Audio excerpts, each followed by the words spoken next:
কি মন খারাপ? আর এই পারভেজ ভাই থাকতে তোমাকে মন খারাপ হইতেই পারে না। যদি হাতে কয়েক সেকেন্ড সময় থাকে তাহলে আমি একটা গল্প বলবো, শুনে যেতে পারো। 100% মন ভালো হয়ে যাবে।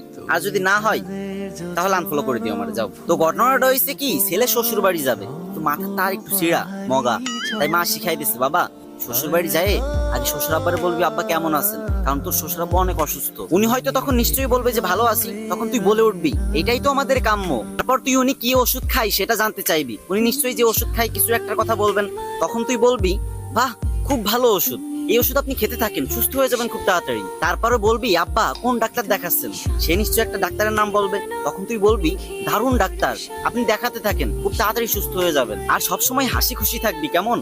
বোকা ছেলে মায়ের কথায় সম্মতি দিয়ে মায়ের সাথে শ্বশুর বাড়ি গেল। এদিকে শ্বশুর মশাই রোগের জ্বালায় বিছনায় শুয়ে ছটফট করতেছেন। ঠিক তখনই জামাই এন্ট্রি নিল, হা হা করে হাসতে হাসতে বলল কেমন আছেন বাবা? তখন শ্বশুর বলল আর বাঁচার ইচ্ছা